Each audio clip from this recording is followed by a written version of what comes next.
Pagi Pak Faisal. Pagi Mbak.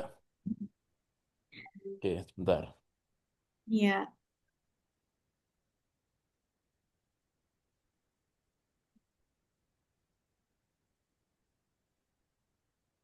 ini juga udah ada Bang Yugo siap. Pagi Mbak Emir.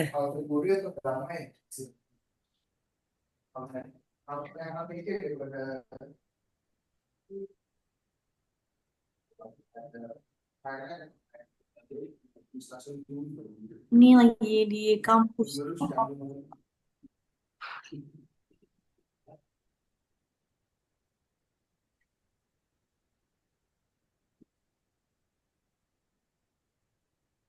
Oke.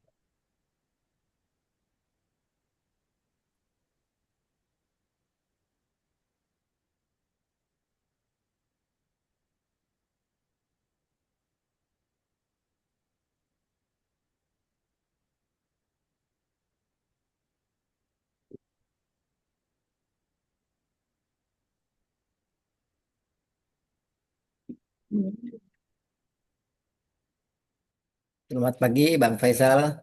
Pagi Pak Yugo. Hmm. Pagi Pak Faisal, Pak Yugo. Pagi juga Mbak Emir. Ini Pak Faisal lagi di UII. Lagi di rumah saya, belum berangkat. Nah, mungkin jam 1. Siang ya Pak, Iya. kegiatan di Nah, kampusnya. lagi term break kalau di kita. Lagi Hmm, nggak ada kuliah. Hmm.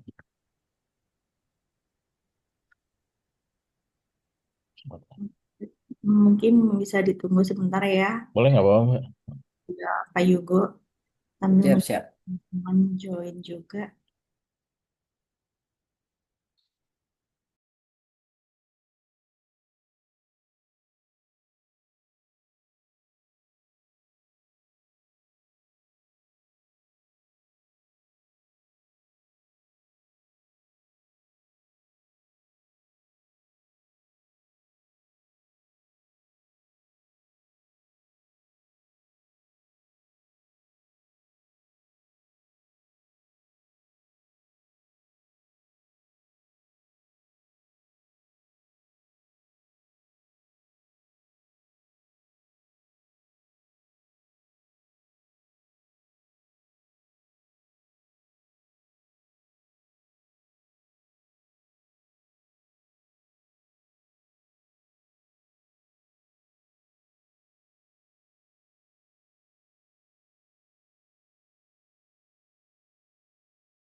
Baik, mungkin bisa kita mulai aja karena sudah ada dua narasumber kita pada pagi hari ini. Assalamualaikum warahmatullahi wabarakatuh. Selamat pagi, salam hangat untuk kita semuanya. Terima kasih kepada Populi Center dan juga Forum Populi yang telah menyelenggarakan diskusi pada pagi hari ini. Saya Emiria yang akan membantu untuk memandu diskusi pada pagi hari ini. Juga di sini sudah ada dua narasumber kita, ada Pak Muhammad Faisal Karim dari Universitas Islam Internasional Indonesia. Selamat pagi Pak Faisal.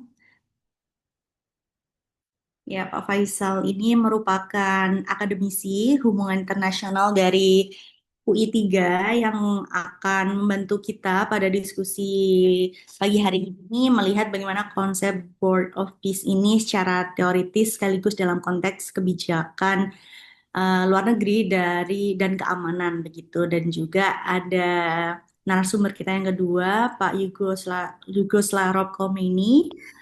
Beliau juga sebagai peneliti dari Populi Center yang memiliki ketertarikan pada isu geopolitik dan juga banyak kontribusi tulisan beliau pada kajian, kajian hubungan internasional begitu yang pada pagi hari ini pula Pak Yugoslavov juga akan membahas tentang bagaimana kemudian kontribusi Board of Peace ini tercermin dalam kebijakan pemerintah baik dalam level nasional maupun global serta implikasinya terhadap perdamaian dunia.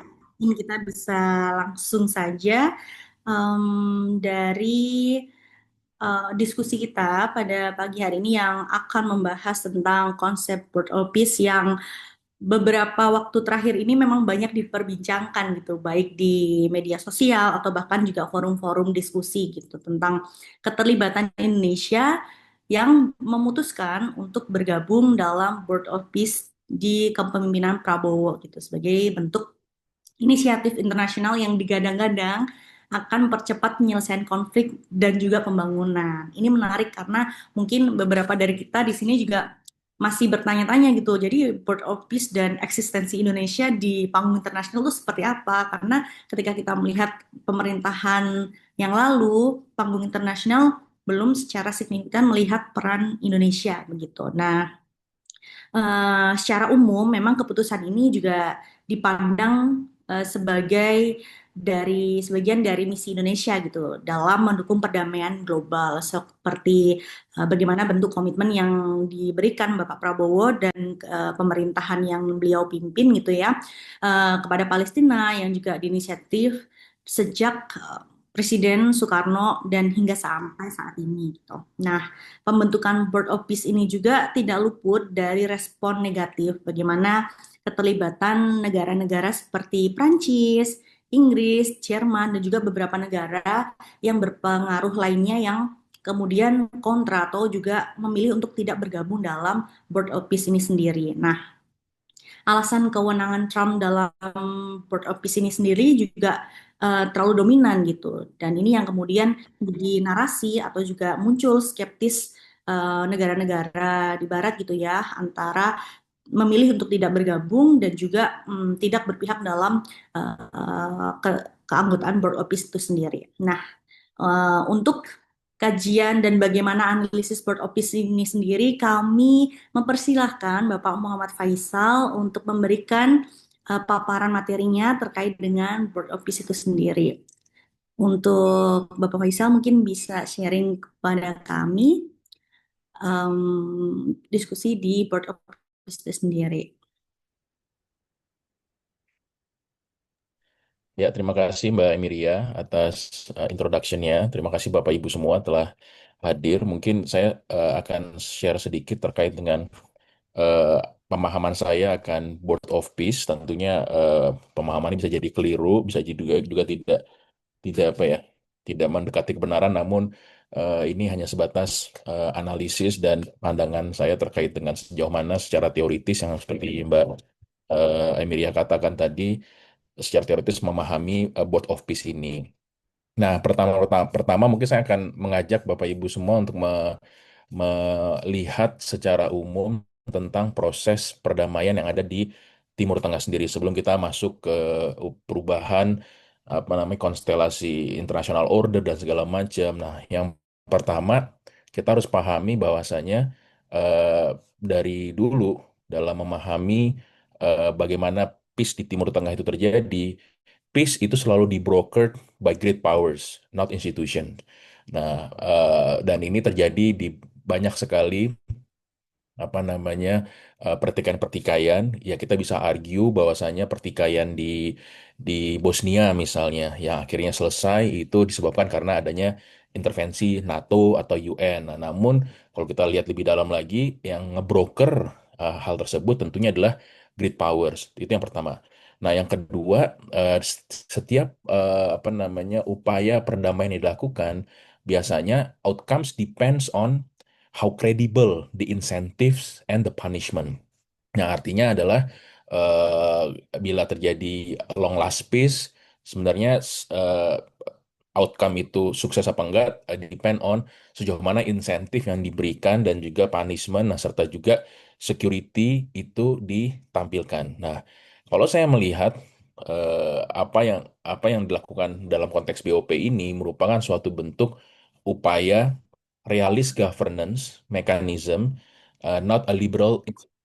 Nah, walaupun kita tahu ya di era 90-an, di eranya let's say Bill Clinton, ya kita pernah mendengar Camp David, ya Oslo, ya Jordan Israel Peace yang juga baru didapatkan di tahun-tahun 90-an. Nah, tapi satu hal yang penting, walaupun ini terlihat liberal, ya kan, karena ada proses perjanjian yang dalam tanda kutip equal, ya, dan lain sebagainya.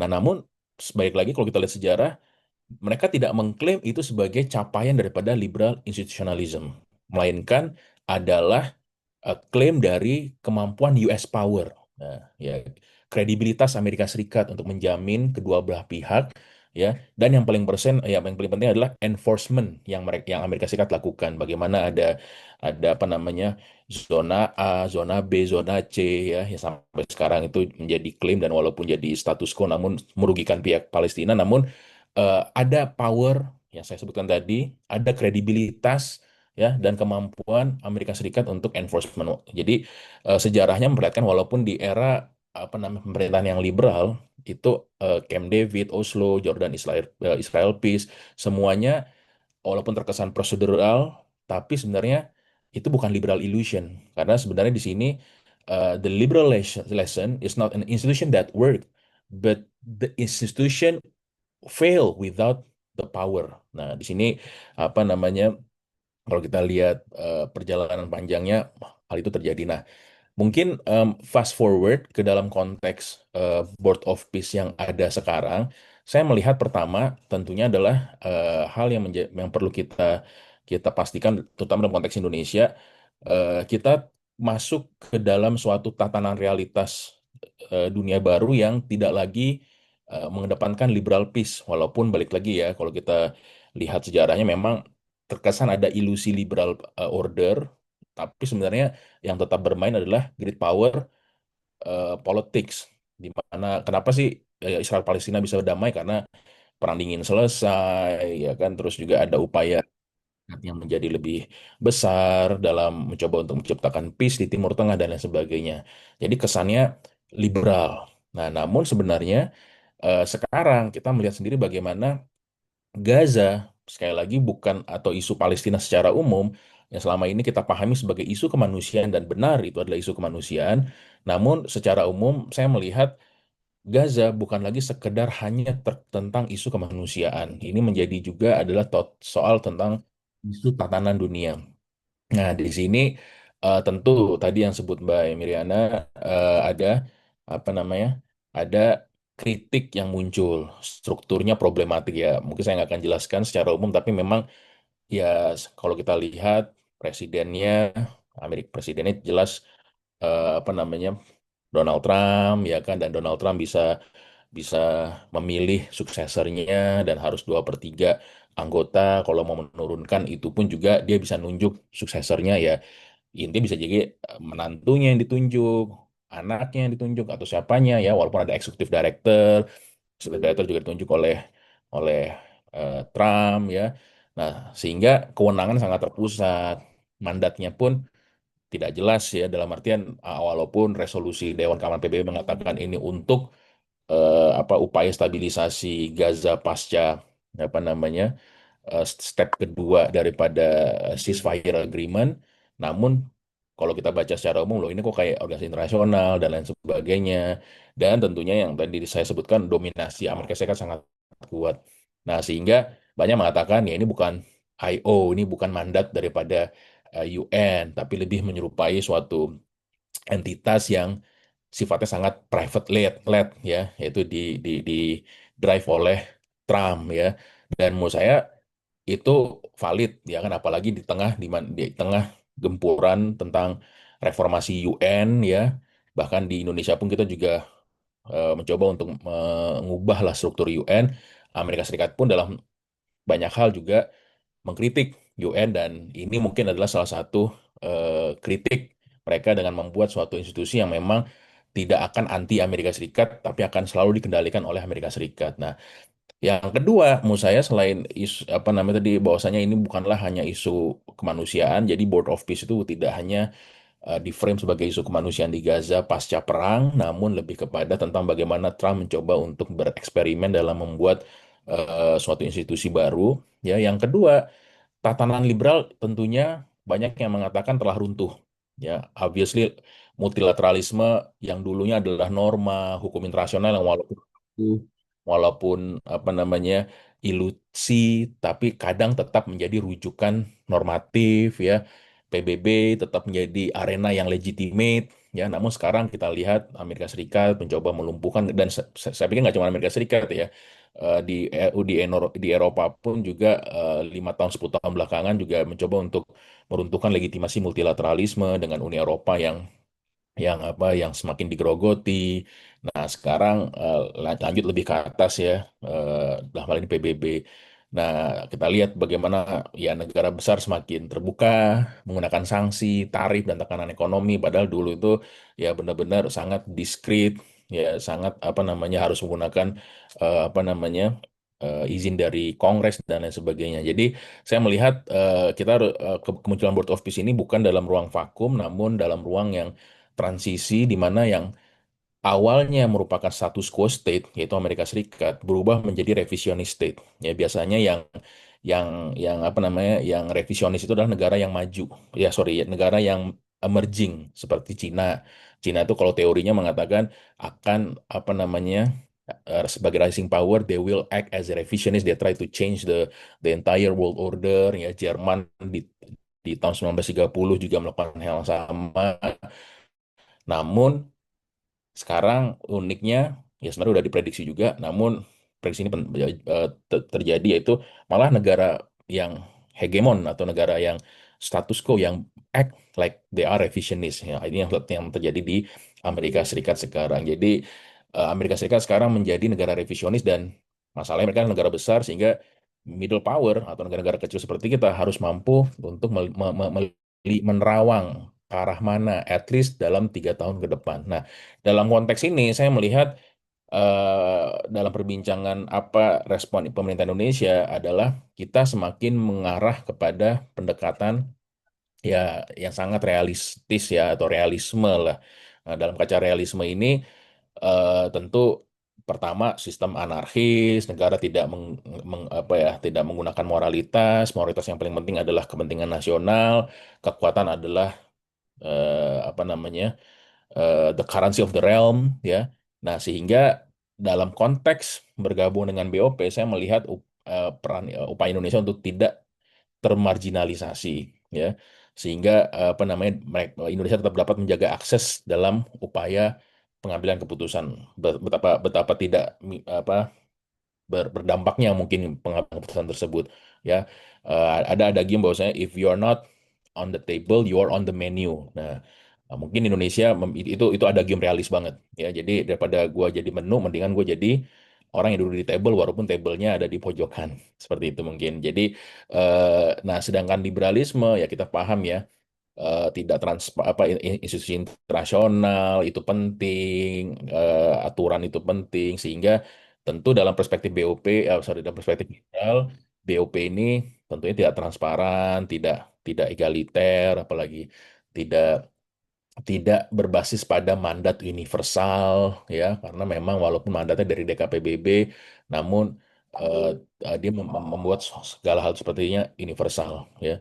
Nah, di sini saya melihat Presiden Prabowo mungkin correct me if I'm wrong ya menganggap Indonesia bergabung dengan BOP itu bukanlah penyimpangan dari prinsip bebas aktif karena tentunya banyak orang yang melihat secara historis bebas aktif itu adalah non-alignment ya atau gerakan non-blok atau mendayung di antara dua pulau dan segala macam. Namun sebenarnya kalau kita lihat sejarahnya ya bebas aktif balik lagi bukanlah suatu hal yang sifatnya non-alignment yang rigid, melainkan a flexible fleksibel otonomi kita sebutkan. Apa yang maksudnya fleksibel otonomi adalah suatu upaya di mana kita dapat terus bergerak di dalam suatu ruang yang sedikit terbatas. Nah, kalau kita lihat di era Soekarno, kita dekat sama Uni Soviet karena pada saat itu interpretasinya adalah that is our bebas our national interest. Bahkan kita buat poros, ya kan, eh, apa namanya, buat Kanevo, ya, dan segala macam. Begitu juga di eranya Soeharto, ya, kita nggak bebas aktif banget, kita anti Cina, ya kan, kita tidak membuka hubungan dengan Cina. Itu aja telah menunjukkan ketidakbebas dan aktifan kita secara umum, karena kan ada apa, kita anti Cina, kita nggak dekat sama Uni Soviet, kita lebih dekat dengan negara Barat. Nah, di era tahun 2000-an tentunya juga kita melihat Indonesia masuk BRI, ya, dekat sama Cina, tidak melakukan alignment dengan apa, kontra alignment dengan Cina, ya. Dan terakhir kita masuk BRICS, ya, so sudden, ya, dan lain sebagainya. Jadi ini menurut saya bukan inkonsistensi, ya kan, karena memang kalau kita melihat dalam konteks moralitas tentunya akan selalu inkonsisten, ya kan. Negara mana yang nggak akan konsisten dalam konteks ini? Sehingga saya melihat ini dalam konteks apa yang disebut dalam teori HI itu hedging, ya. Dalam sebuah dunia realitis, ambiguitas itu menjadi sangat strategis, menjadi ambigu, ya, atau kita sebut dengan strategic ambiguity, ya, menjadi sangat penting karena orang nggak bisa nerka kita mau kemana. Sehingga dengan cara itu kita tidak mudah untuk diprediksi dan untuk dikotak-kotakan. Nah, dalam konteks Palestina, hal penting lainnya kalau menurut saya, pembacaan saya adalah karena pendekatannya realisme tadi, ya, maka orang akan melihat apakah pendekatan sebelumnya berhasil. Nah, selama puluhan tahun kita tahu resolusi PBB, ya kan, baik itu dalam konteks resolusi Dewan Keamanan atau resolusi UNGA, ya kan, shaming and naming, kutukan diplomatik, apartheid dan segala macam, ya. Kadang ada solidaritas yang sifatnya simbolis, ya, seperti pengakuan negara Palestina walaupun unsur-unsur negaranya belum ada, ya kan, dan tidak diupayakan untuk ada, cuma hanya sekedar di apa namanya, solidaritas simbolik. Bahkan ada konferensi-konferensi internasional yang diadakan oleh OIC, ya. Nah, namun dalam realitasnya, ya, occupation tetap terjadi, ya kan. Illegal settler tetap meluas, ya kan. Kekerasan oleh illegal settler terhadap penduduk Palestina menghadapi impunitas, ya. Sehingga kalau saya melihat, dan Uni Eropa pun juga mengutuk, habis itu tetap membantu Israel, ya. Begitu juga dengan negara-negara lain. Sehingga kalau saya melihat pendekatan yang murni normatif yang sudah diterapkan selama ini tidak menghasilkan perubahan yang cukup signifikan lah dalam konteks apa namanya Palestina. Bahkan kalau kita lihat petanya kan, dia semakin mengecil, semakin ini, sehingga muncul yang disebut tadi, ya, 7 Oktober, ya.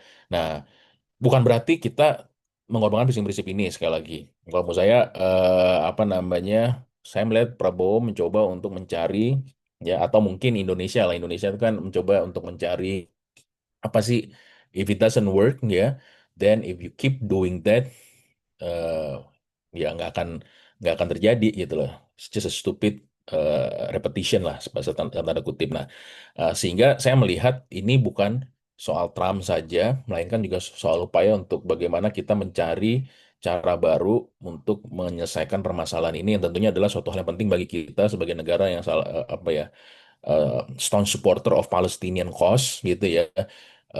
Bagi saya ini tidak lagi menegasikan tentang kita tidak peduli lagi sama Palestina, walaupun memang kesannya seperti itu, namun lebih kepada how to find a new alternative way to deal with this issue. Sehingga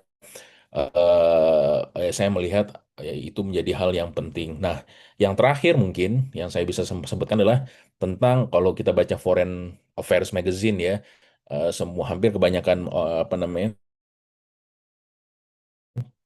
penulisnya menyebutkan tentang the rise of foreign policy hyper personalized world order. Dan ini nggak cuma munculnya Trump, ya, Putin, ya, di Uni Eropa pun juga demikian, ya. Viktor Orban di Argentina juga demikian. Jadi semakin ke sini, eh, apa namanya, BOP ini eh, adalah gejala, kalau saya lihat, gejala dari pergeseran dari institusi ke personalisasi kekuasaan, dan ini juga terjadi di Indonesia mungkin ya. The rise of populism menjadi isu penting dalam kajian HI sekarang, ya, yang dulunya apa, individu itu nggak penting, yang penting struktur, tapi sekarang yang penting institusi, yang sekarang berubah menjadi personalisasi kekuasaan. Yang kedua juga dari multilateralisme menuju ke koalisi ad hoc atau koalisi minilateral. Nah, ini juga terus sudah terjadi. Kita pernah dengar dulu perdebatan Indo-Pasifik, ya. Kita punya berbagai macam institusi yang mencoba untuk semultilateral mungkin, tapi realitasnya minilateral, ya kan. Indo-Pasifik security arrangement, ya kan, terus juga ada apa namanya, Quad, ya, dan bahkan di dalam ekonomi pun kita tahu ada TPP, ada apa namanya, ada RCEP yang merupakan suatu gejala pergeseran dari multilateralisme ke koalisi ad hoc, dan BOP itu gejala dalam konteks yang sifatnya memang selama ini orang berpikir adalah multilateral, ya kan. Jadi ini bukan hal yang baru lah, tapi baru dalam konteks Palestina, tapi prosesnya itu udah terjadi di berbagai macam sektor. Nah, yang berikutnya adalah perubahan dari, yaitu lah, universal norms atau aturan universal menuju kepada transaksi yang sifatnya bilateral, ya, bilateral transaction. Jadi apa namanya, kita kayak contohnya South China Sea, bahkan Cina pun nggak mau kita punya ASEAN Code of Conduct berbarengan, satu ASEAN dengan Cina. Dia maunya Cina Indonesia, Cina Malaysia, Cina Vietnam gitu ya. Simply karena ya tadi lebih mudah, karena pada dengan menggunakan seperti itu maka terjadi namanya apa, asymmetric dependency, ya. Nah, begitu juga yang dilakukan oleh Amerika Serikat sekarang. Nah, dalam secara umum kita sedang memasuki era pasca hegemonik, di mana kita sebagai middle power hanya punya tiga pilihan: tetap pada moralitas murni dan menjadi marginal, atau mengikuti arus kekuatan besar secara pasif. Nah, namun ada jalan ketiga, third way, terlibat secara selektif sambil apa ya, menjaga prinsip kita secara jangka panjang. Nah, pilihan mana? Tentunya harusnya Indonesia memilih pilihan ketiga. Nah, apakah ini pilihan ketiga ini terkesan pengkhianatan? Bisa jadi. Namun, ya tadi, saya pikir tidak. Ya, dukungan terhadap kemerdekaan Palestina tetap konstan. Namun, ya tadi, karena strukturnya berubah, maka metode perjuangan ini berubah. Sehingga strateginya pun harus berubah. Mungkin sedemikian dari saya, Mbak Emilia. Terima kasih. Ya, terima kasih banyak Pak Faisal. Memang menarik ya ketika kita berbicara tentang bagaimana sih konsep dari kerjasama suatu negara gitu. Kok rasanya dalam periode tertentu menuju periode selanjutnya itu beda gitu. Kita kayak yang dia lakukan tentu itu punya ciri khasnya sendiri gitu.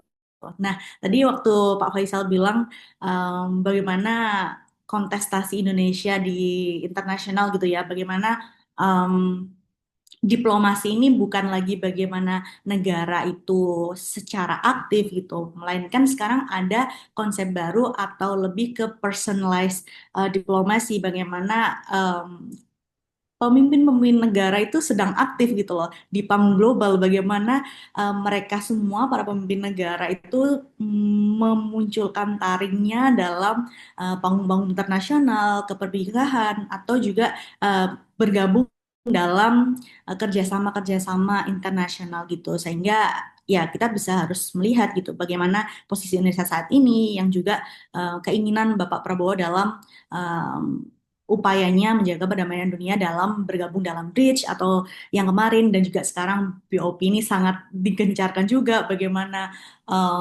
iurannya juga posisi Indonesia gitu. Nah, mungkin kita bisa menuju ke Pak Yugo gitu tentang BOP ini sendiri, konsep BOP dan juga eksistensi Indonesia atau posisi Indonesia itu seperti apa dalam BOP ini? Apakah cukup menguntungkan kah atau harus seperti apa Indonesia dalam BOP itu sendiri? Silahkan Bapak Ya, Yugo. terima kasih Mbak Emir, Bang Ical, selamat pagi juga, paparan yang menarik, dan teman-teman yang hadir semua. Terima kasih atas kesempatannya. Ya, di sini saya sebetulnya ingin menyoroti pada konteks risiko yang akan ditanggung Indonesia, tetapi saya ingin menyoroti dulu bagaimana BOP ini menjadi alat bagi Amerika dan kenapa Amerika mulai bersikap seperti itu ya. Jadi kalau kita berbicara tentang BOP, saya pikir hal yang harus kita lihat dulu itu beberapa isu sebelum terjadinya BOP yaitu isu Venezuela dan Greenland ya. Nah, bahkan di belakang itu kan kita juga melihat kalau kita lihat dari national security strateginya Amerika, ini kan Amerika mulai menunjukkan slogan yang American First. Itu jadi slogan yang sebetulnya mengindikasikan bahwa Amerika itu sudah mulai meninggalkan multilateral. Jadi dia sudah distribution of capability itu mulai berkurang ala Kenneth Walsh. Dia masuk pada realis klasik yang jadi dia menekankan pada self helpnya. Jadi realisnya itu sangat-sangat terlihat di situ. Nah, betul kata Bang Ical tadi kalau terkait dengan ya we should sit on the table. Kalau enggak kan kita jadi menu makanan itu sendiri. Cuma persoalannya yang ingin saya soroti di sini adalah bagaimana Amerika itu sudah mulai melihat dirinya sendiri dibandingkan pada konteks togetherness-nya dalam konteks multilateralnya gitu loh. Karena itu pola yang paling terlihat adalah transaksional ini. Bagaimana Amerika di BOP, bagaimana Amerika di Venezuela, bagaimana Amerika di Greenland, dia sudah tidak melihat lagi yang namanya pertemanan, aliansi. Konteks itu sudah tidak dilihat karena kalkulasinya adalah national power dia. Jadi kalau bahasa bahasa sederhananya, ya saya harus dapat untung. Terserah mau orang itu lawan atau kawan, intinya saya harus dapat untung. Kalkulasi itu yang menjadi pertimbangan dari kebijakan luar negeri Amerika saat ini di tangan Donald Trump. Sebetulnya itu tidak begitu mengagetkan karena secara individual analisis juga Donald Trump kan pebisnis ya. Logika cost benefit itu betul-betul diperhitungkan. Hanya saja yang saya khawatirkan dengan pola yang dilakukan oleh Amerika, ini kalau tadi bahasa Bang Ical ini menjadi gejala, saya pikir ini menjadi pintu masuk nih. Menjadi pintu masuk untuk menentukan pola dari Amerika, karena kan Amerika kan selalu punya pola ya, baik dalam regime change. Jadi ini akan menjadi pola dari Amerika untuk kalau bahasa yang sering dipakai itu pay to play. Jadi lu bayar dulu, lu ngasih keuntungan dulu. Karena Amerika sendiri di dokumen National Security Strategy sendiri kan bilang bahwa harus ada share burden nih. Dia sudah tidak mau dibebani lagi di baik di NATO ataupun di negara-negara Eropa gitu loh. Makanya dia minta di NATO sendiri kan negara-negara yang menjadi anggota NATO lainnya itu untuk meningkatkan pengeluaran ya. Karena Amerika sendiri sudah tidak mau membackup di situ. Nah, yang saya agak khawatir adalah kalau ini menjadi pola dari Amerika, maka dan ini memang sudah dilakukan yang sifatnya transaksional, maka yang menjadi kekhawatiran saya adalah bagaimana Indonesia ke depannya akan bisa konsisten ketika hubungannya dengan Amerika ini transaksional. Mungkin kita bisa konsisten dengan mendukung Palestina, tetapi ada pengorbanan, ada sacrifice yang begitu tinggi untuk menjaga itu. Karena bagaimanapun kita bergabung di BOP pun iurannya itu cukup besar. Terlebih lagi Amerika kan diplomasinya ke Amerika itu kan kalau bahasa realisnya itu kan diplomasi tanpa kekuatan di belakangnya itu akan sia-sia. Jelas apa yang Donald Trump lakukan terhadap Prabowo pada waktu itu diplomasinya juga mengancam ya dalam tanda kutip ya berbicara pada konteks kekuatan ekonomi di belakangnya seperti halnya tarif gitu loh. Nah, yang menjadi kekhawatiran saya kalau ini menjadi pola maka hubungan Indonesia dengan Amerika ini seperti Leviathan. Indonesia hanya menyerahkan hanya untuk mendapatkan keamanan, hanya untuk mendapatkan rasa aman dari Amerika.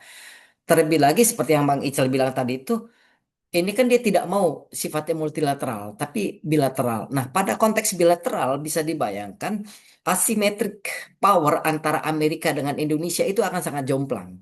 Kalau itu sampai terjadi, maka menjaga konsistensi perdamaian di Gaza dalam BOP mungkin bisa dilakukan, tapi tentu dengan pengorbanan yang sangat besar dari Indonesia. Indonesia harus mengorbankan banyak hal hanya untuk bisa menjaga ketertiban dan rasa aman yang Indonesia pikir bisa dapatkan dari Amerika gitu.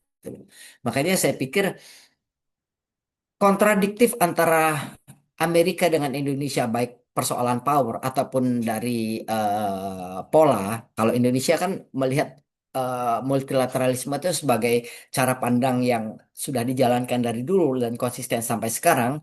Makanya Indonesia keterlibatannya di dalam multilateralisme lainnya itu harus dipertahankan. Karena itu menjadi salah satu power bagi Indonesia, bisa menjadi bargaining power bagi Indonesia untuk pada akhirnya ketika harus berhadapan dalam konteks dalam tanda kutip head to head dengan Amerika untuk menjaga konsistensi perdamaian di Gaza. Kalau itu Indonesia tidak bisa lakukan, maka Indonesia pada akhirnya akan menghilangkan power sendiri yang memang kalau berhadapan sama Amerika juga powernya itu bisa dibilang cukup cukup lemah ya gitu loh. Nah, makanya betul transaksional ini menjadi kata kunci saat ini, tetapi di sisi lain juga harus harus dipandang bahwa kerugian yang akan dihadapi oleh Indonesia karena bagaimanapun saya melihat kalau dalam konteks bilateral maka akan mudah bagi Amerika untuk outsmart negara-negara seperti Indonesia melalui diplomasinya. Jadi resiko yang akan dihadapi oleh Indonesia, kemudian apa yang namanya pengorbanan yang cukup besar itu harus menjadi pertimbangan dari kebijakan luar negeri Indonesia. Belum lagi negara-negara Global South atau negara-negara Eropa yang menolak bergabung dengan BOP, ini akan seperti apa melihat Indonesia? Apakah di mata mereka mungkin Indonesia tidak akan berpihak tetap menekankan pada non-blok, tapi di mata negara-negara yang menolak, tentu ini akan tersirat bahwa Indonesia memijakan kakinya lebih kepada Amerika gitu loh. Itu yang menjadi kekhawatiran saya. Itu analisa sekilas saya terkait dengan langkah BOP yang bisa dibilang cukup blunder bagi Indonesia. Itu sih Mbak Emir, Bang Ical. Iya, terima kasih Bang Yugo Ya, terkait dengan bagaimana posisi Indonesia di Port of Peace gitu ya, tentang konsekuensi yang dihadap atau akan dirasakan Indonesia gitu. Karena rasanya perjuangan untuk masuk di BOP yang juga sebagai bentuk diplomasi baru itu untuk Indonesia juga tidak mudah gitu. Banyak konsekuensi yang dirasakan atau akan dimiliki Indonesia gitu untuk menjadi anggota itu sendiri. Belum lagi tendensi internasional yang cukup kita bilang rasanya belum cukup signifikan gitu terkait dengan adanya BOP juga kemarin kalau tidak salah gitu ya ada serangan baru di Gaza gitu. Lalu bagaimana kemudian em, lembaga internasional ini tuh mampu menjembatani perdamaian yang sebagai tujuan utamanya gitu. Dan untuk teman-teman yang mau menanyakan atau memfollow up terkait dengan BOP itu sendiri boleh di chat kolom komentar dan nanti akan kami sampaikan kepada narasumber.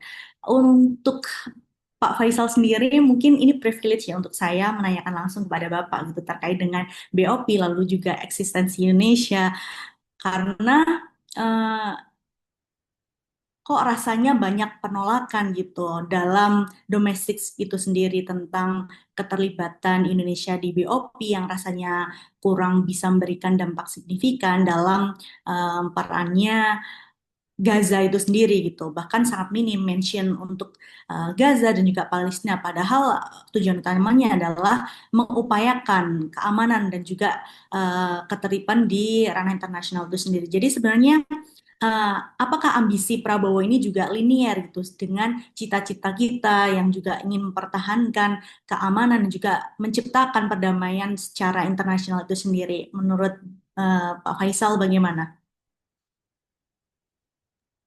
Terima kasih. Mungkin tadi jawabannya ada di tadi disebut sama Bang Yugo ya, terkait dengan cost tadi. Jadi memang kalau di teori HI ya ada banyak eh, cost dalam konteks kebijakan luar negeri. Ya, ada reputational cost, ada legitimacy cost, ada audience cost ya, dan juga apa namanya eh, autonomy cost ya, atau apa cost akan otonomi. Nah, mungkin dalam konteks kenapa sih banyak penolakan? Nah, kalau saya melihatnya pertama tentunya adalah resiko dari entrapment atau entrapment risk, resiko keterjebakan lah dalam tanda kutip. Karena dalam teori aliansi, kalau nggak salah Jack Snyder pernah mengatakan negara yang lemah beresiko terseret dalam konflik yang tidak sepenuhnya mereka kuasai. Nah, dalam konteks BOP misalnya, ini kan bukan aliansi formal, tapi ya tadi disebutkan ia dipimpin oleh Amerika Serikat.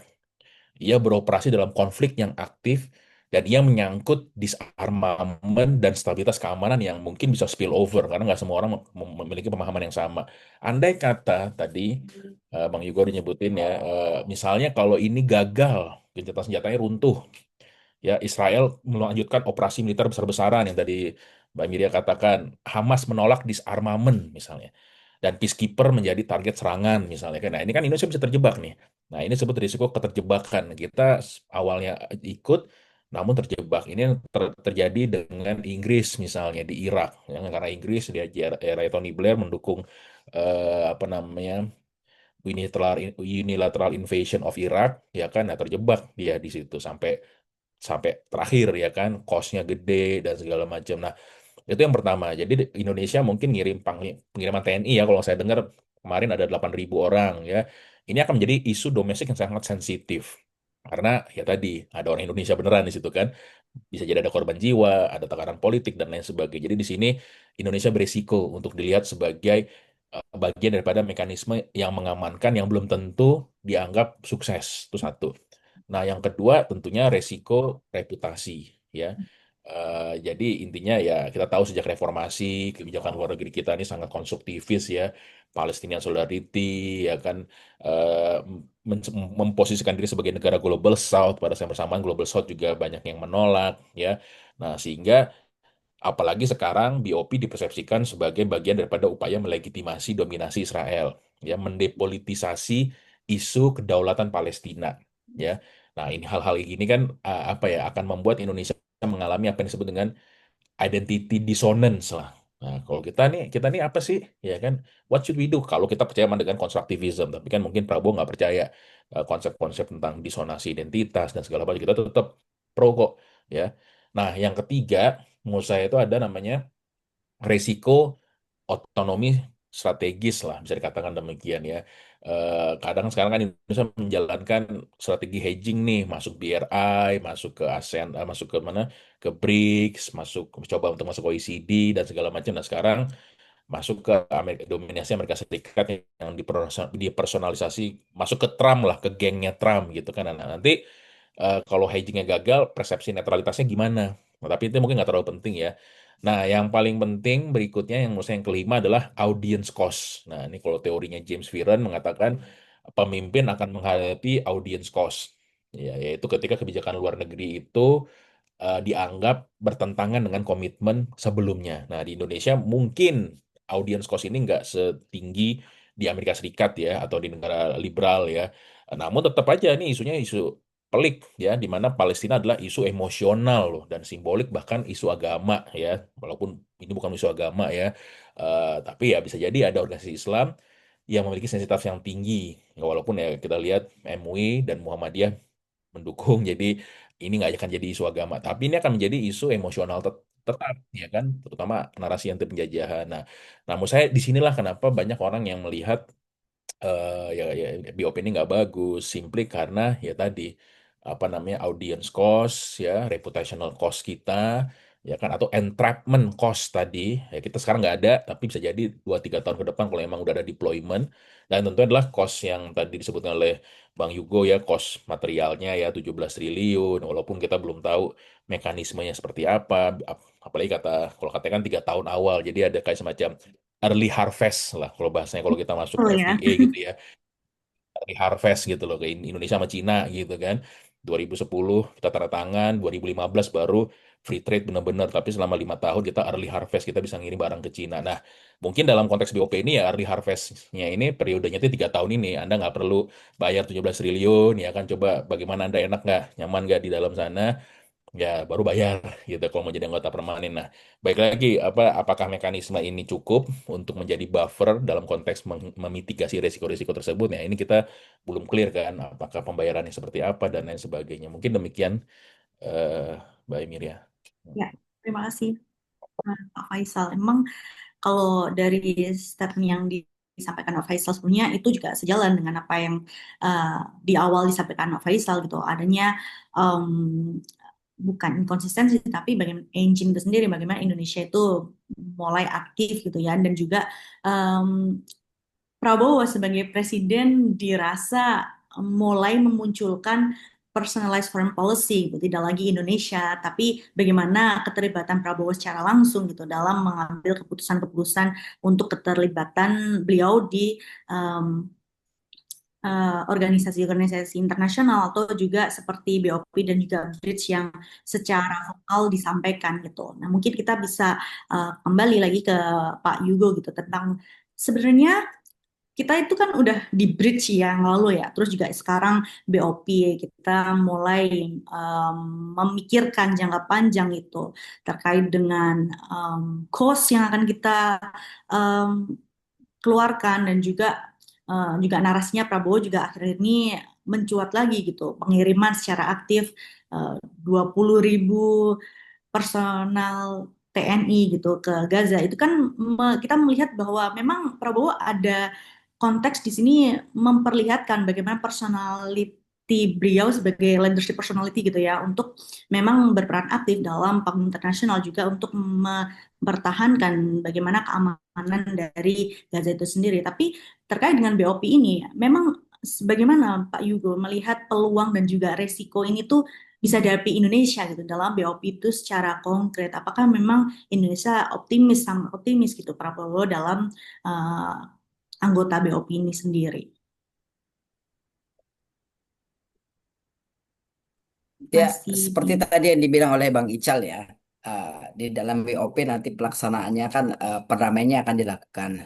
Ya, terlepas itu berhasil atau tidak, bisa dibilang Indonesia ikut melegitimasi itu karena Indonesia menjadi bagian dari BOP. Nah, makanya kalau kita berbicara pada konteks resikonya seperti yang Bang Ical tadi bilang, kemungkinannya kan ini secara senario kan mudah ya dilihat ya, tapi kan dalam implementasi di lapangannya kan akan menjadi sulit ya. Karena pelaksanaan perdamaian di Gaza ini kan tidak segampang yang dilihat orang. Konteks resikonya yang paling terlihat saat ini adalah ketika itu dijalankan, kemudian mengalami kegagalan, maka Indonesia akan dipandang sebagai negara yang juga melegitimasi apa yang menjadi keputusan dari BOP. Itu poin pertama. Poin kedua yang saya khawatirkan adalah, tapi ini prediksi, bisa bisa bisa benar bisa salah, atau mungkin juga masih mentah. Cuma saya melihat di dalam piagam BOP itu sendiri kan sebetulnya tidak ada kata-kata yang spesialis menuju pada Palestina, tapi perdamaian global. Esensi Palestina di situ hanya menjadi contoh seperti konflik di Palestina. Kekhawatiran saya adalah potensi kerugian yang akan diterima oleh Indonesia adalah ini akan menjadi langkah bagi Amerika untuk melakukan hal yang sama di wilayah di negara-negara lain yang secara politik berseberangan sama dengan Amerika. Saya khawatirnya seperti itu. Cuma mungkin ini masih mentah ya. Kita anggap ambil misalnya Venezuela. Apa yang Amerika lakukan di Venezuela itu kan sangat melanggar dari hukum internasional. Nah, bisa jadi BOP menjadi alat dari Amerika untuk masuk ke wilayah lain, alasannya untuk perdamaian global. Jika itu sampai terjadi, maka Indonesia bertanggung jawab karena Indonesia dinilai akan melegitimasi apa yang menjadi keputusan dari Amerika. Cuma kan ini kita masih berbicara pada konteks yang sebetulnya masih terlalu awam ya, masih terlalu awal ya. Karena bagaimanapun kan orang masih melihat BOP ini sebagai bagian dari perdamaian di Gaza terkait dengan misalnya two state solution lah. Belum melihat pada konteks lain apakah ini menjadi alat bagi Amerika atau tidak. Cuma kalau itu sampai terjadi, nanti lama-lama juga nanti kemungkinan ya, ini tebakan saya sih, jangan-jangan Amerika ini bisa mendorong Indonesia untuk pada akhirnya ikut kesepakatan Abraham. Mungkin masih jauh dari analisa mendekati analisa yang sempurnanya ya. Tetapi potensi ke arah sana itu terlihat bahwa Indonesia akan melakukan apa yang Amerika lakukan. Karena bagaimanapun pada konteks bilateral, pada konteks transaksional, maka di situ Amerika bisa mempush Indonesia untuk melakukan apa yang Indonesia sebenarnya tidak ingin lakukan. Karena dalam konteks realis, ketika negara power berinteraksi dengan negara yang lebih lemah, maka negara yang lebih lemah itu cenderung akan melakukan apa yang mereka sebetulnya tidak ingin lakukan.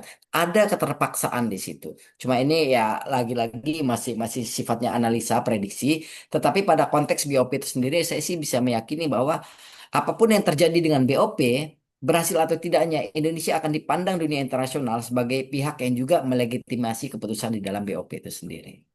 Gitu. Ya, Bang Iwa, terima kasih. Ketika kita melihat konsekuensi yang dihadapi Indonesia gitu terkait dengan keterlibatan dengan kepada BOP sebagai visi perdamaian gitu, sangat banyak kemudian kita berpikir secara jangka panjang gitu bagaimana Indonesia akan tetap eksis dan juga konsisten dalam tujuannya gitu.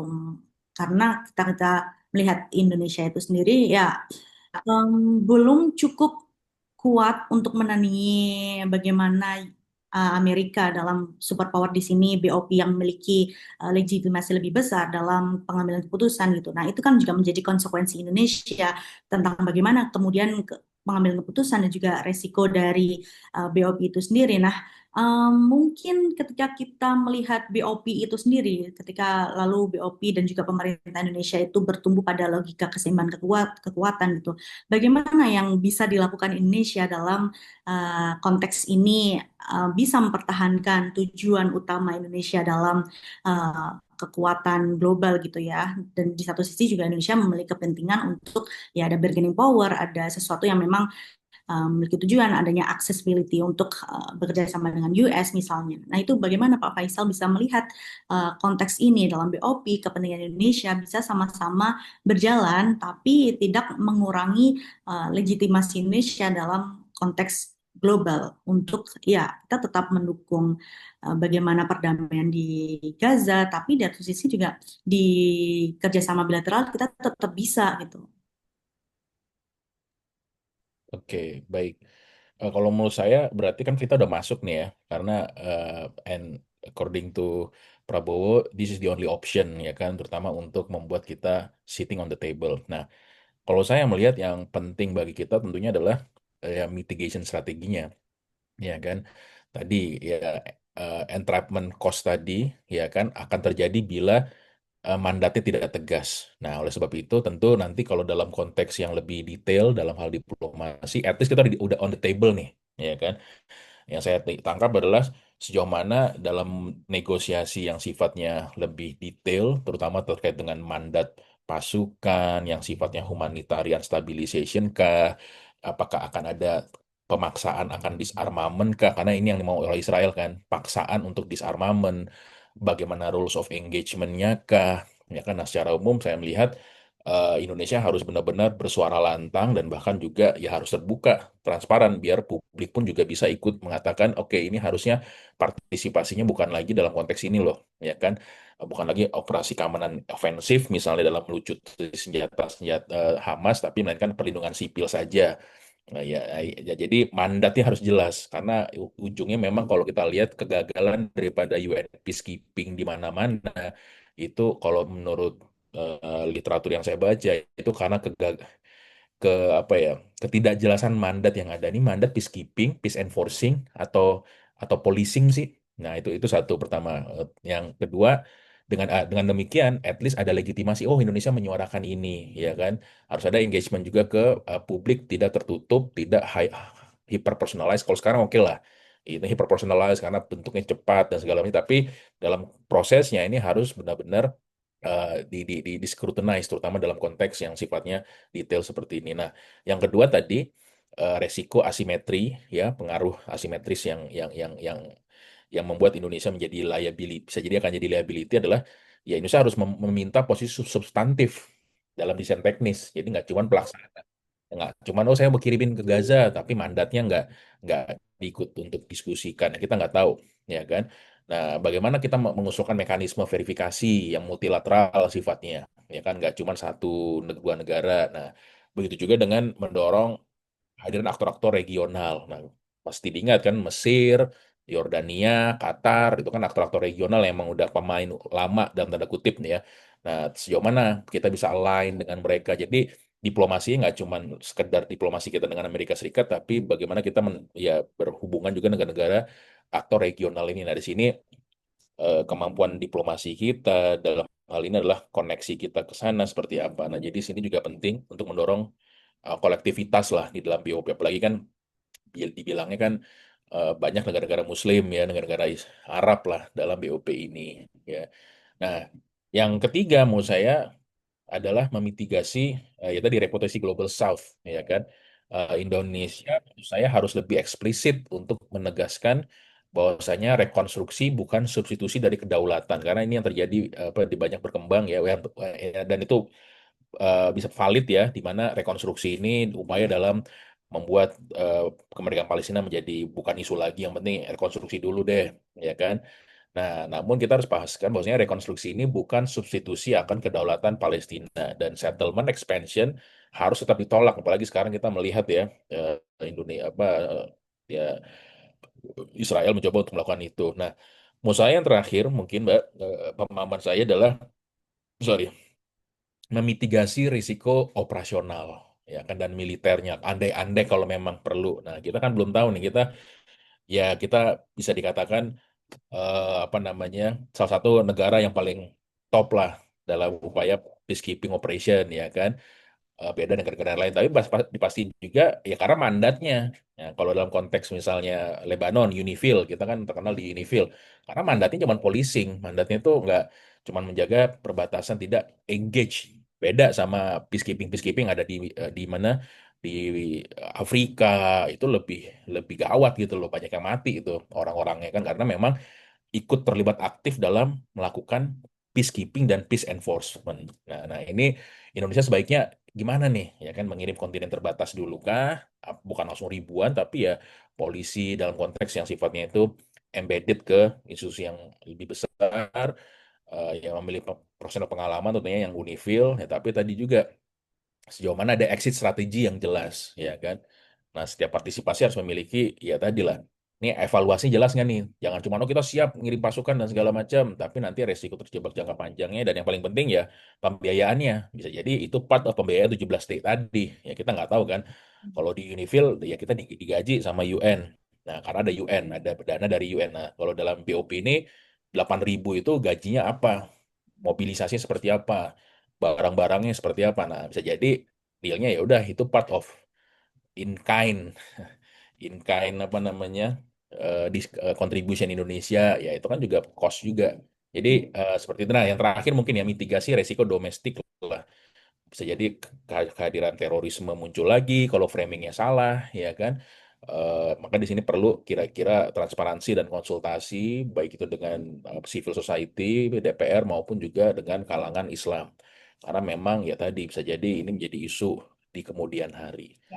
Seperti itu mungkin. Terima kasih. Terima kasih Pak Faisal. Jadi memang ketika kita melihat keterlibatan Indonesia di BOP ini sendiri seperti dua mata pisau gitu, bisa menjadi um, panggung Indonesia untuk berperan aktif dalam perdamaian dunia. Namun di satu sisi juga kita harus melihat konsekuensi secara jangka panjang gitu. Bagaimana apakah memang betul Indonesia diuntungkan untuk terlibat dalam BOP ini sendiri atau itu hanya sebagai normatif untuk keterlibatan negara-negara seperti Indonesia atau negara yang engineer gitu ya untuk bergabung dalam konteks global yang lebih elit gitu sedikit banyaknya. Nah, mungkin kita kembali ke Pak Yugo gitu terkait dengan board office itu sendiri. Mungkin koreksi ketika saya salah gitu ya. Tadi Bang Yugo menyampaikan bahwasanya board office itu sendiri juga ada konsekuensi yang dimiliki di Indonesia, bukan hanya secara material juga pembiayaan yang cukup besar dan jangka panjang gitu.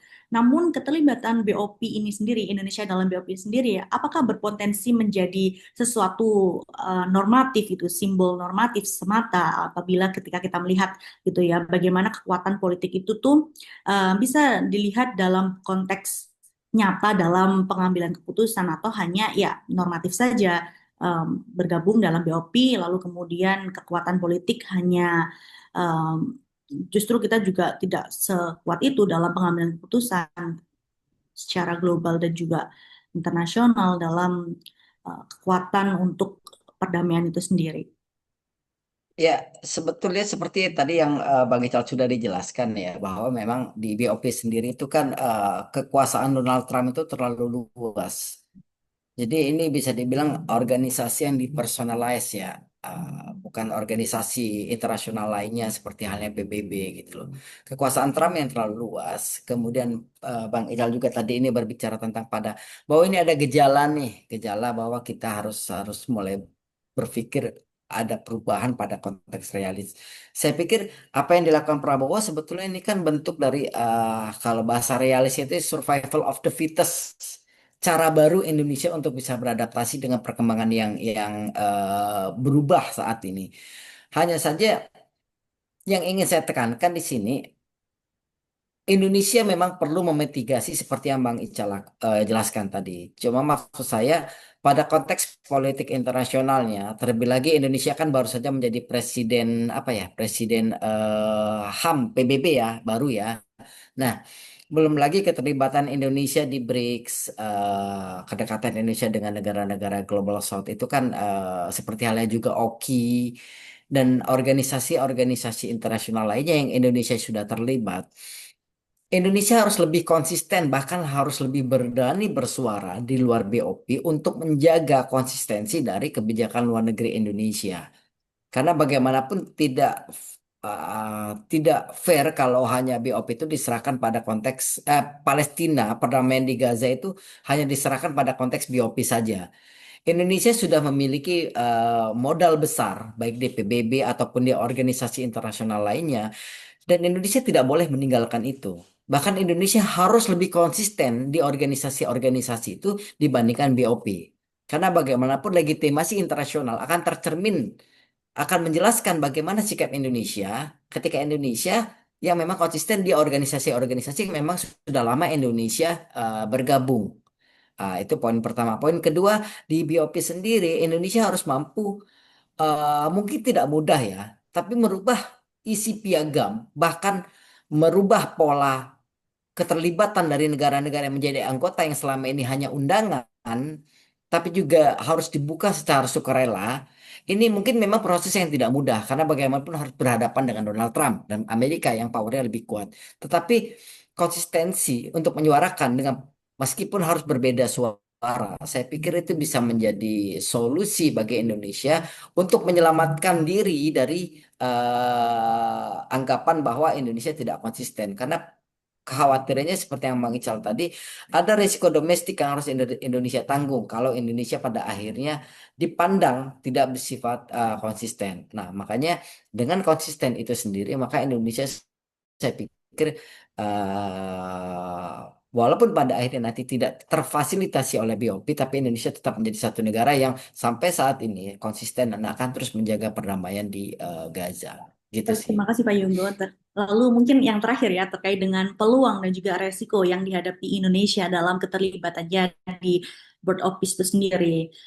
Ke depan gitu, bagaimana sih Indonesia atau bahkan rekomendasi yang ditawarkan dari Bapak-Bapak sekalian gitu terkait dengan kebijakan pemerintah yang tetap menjaga keseimbangan antara stabilitas dan juga kepentingan nasional dan komitmen terhadap perdamaian dunia. Seperti apa? Lalu kemudian juga kita bisa mungkin ditawarkan dari para narasumber kita pagi hari ini, peran apa sih yang bisa dimainkan gitu, baik akademisi maupun praktisi lembaga riset dalam keterlibatan Indonesia dalam BOP itu sendiri. Apakah kita hanya berhenti sebagai wacana saja atau bagaimana agar keterlibatan kita dalam BOP ini mampu memberikan dampak yang nyata sebagaimana Indonesia punya cita-cita besar itu untuk keterlibatan dalam keamanan global dan juga sebagai negara yang cita-citanya besar dalam panggung internasional itu sendiri.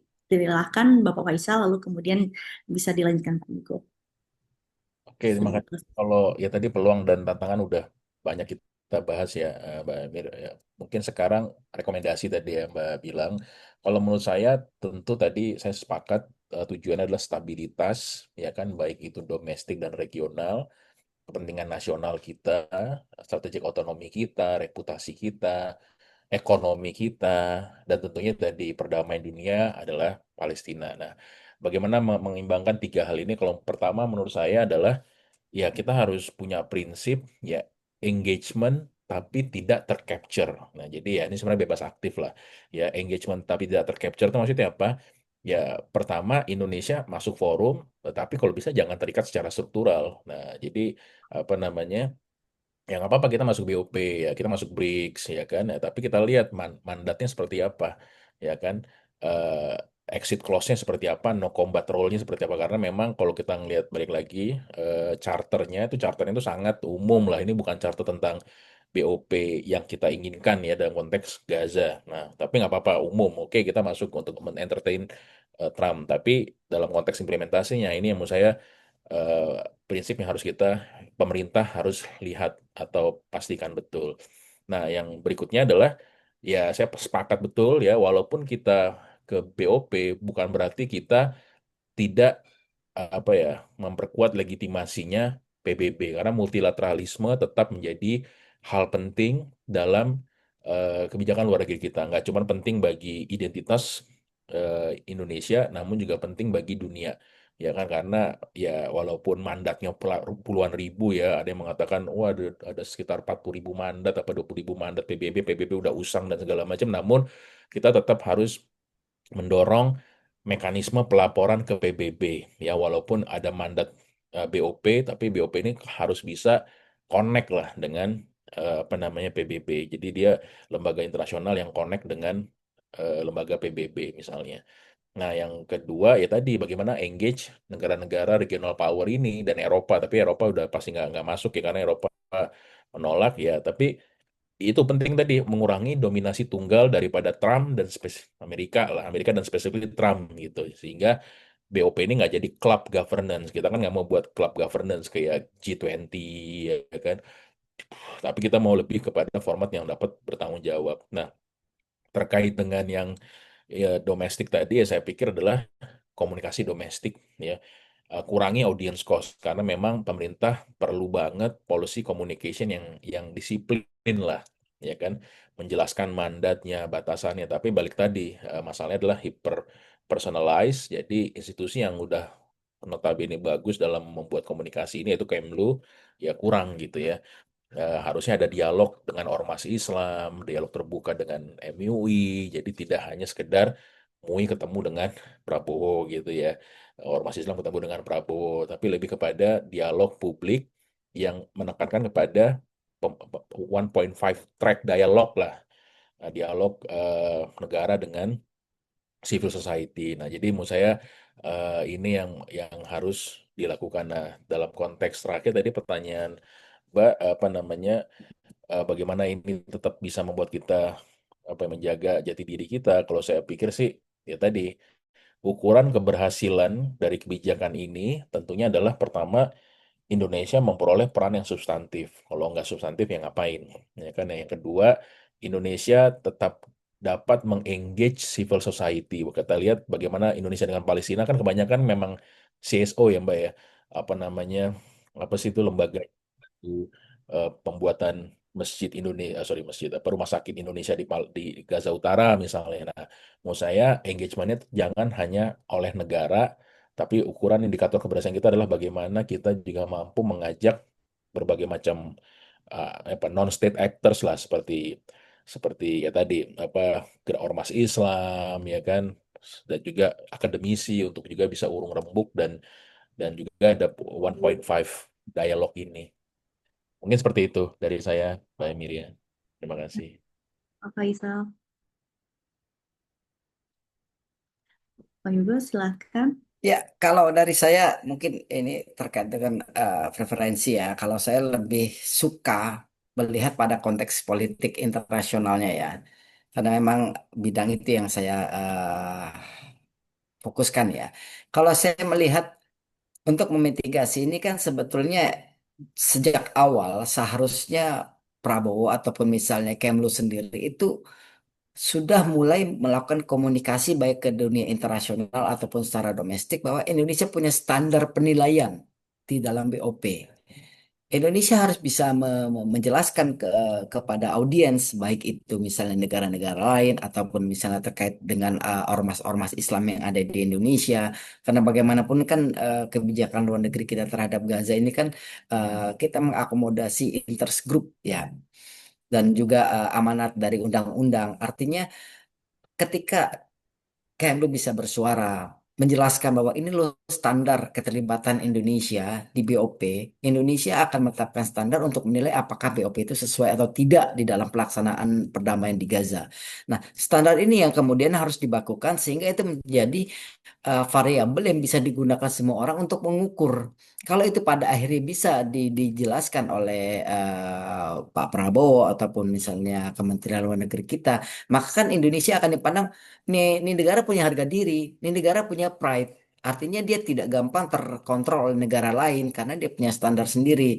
Itu poin pertama. Yang kedua, ya Indonesia harus kembali pada konteks di mana multilateral seperti PBB dengan penghormatan terhadap hukum internasional menjadi dasar dari pelaksanaan dari perdamaian di Gaza itu sendiri. Karena bagaimanapun kita tidak bisa meletakkan pengaruh atau kekuatan yang dominan di atas dari hukum internasional itu sendiri. Kalau itu sampai terjadi, maka konteksnya adalah di sini bukan kesetaraan, tapi lebih kepada kontrol dari sebuah negara, bukan pada konteks multilateralnya. Dan itu akan sangat berbahaya bagi kestabilan perdamaian global itu sendiri. Gitu. Kalau dari saya itu sih Mbak Emir.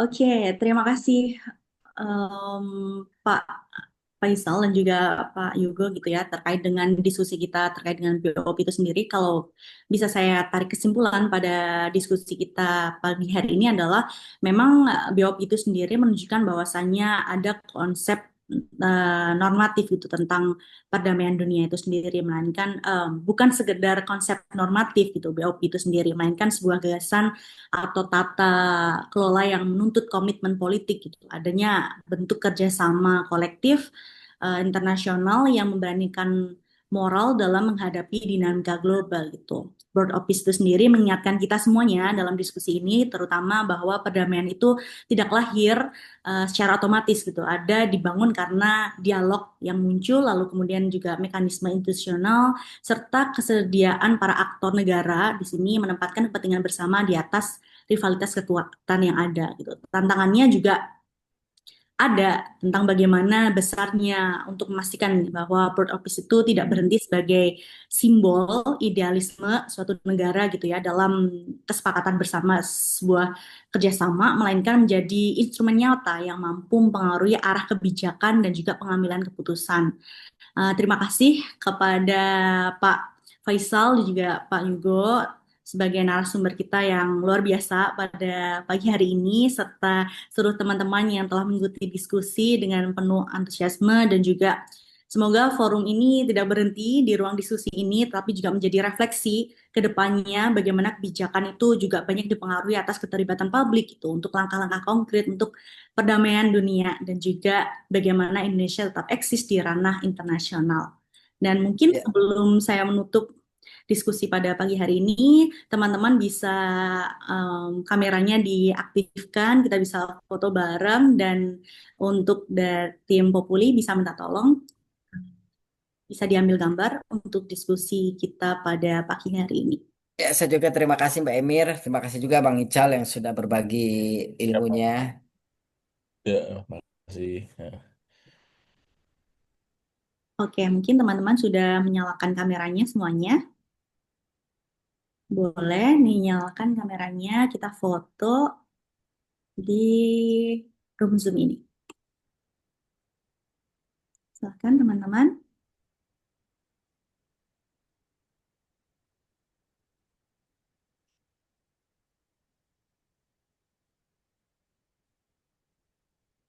Kalau udah cukup, oke, kita foto dulu eh, Pak Faisal dan Pak Yugo.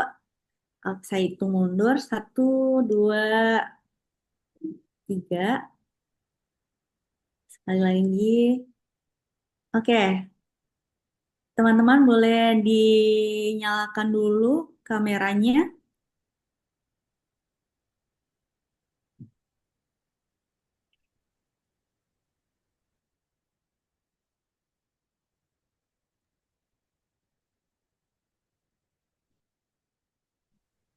Oke, saya hitung mundur kembali.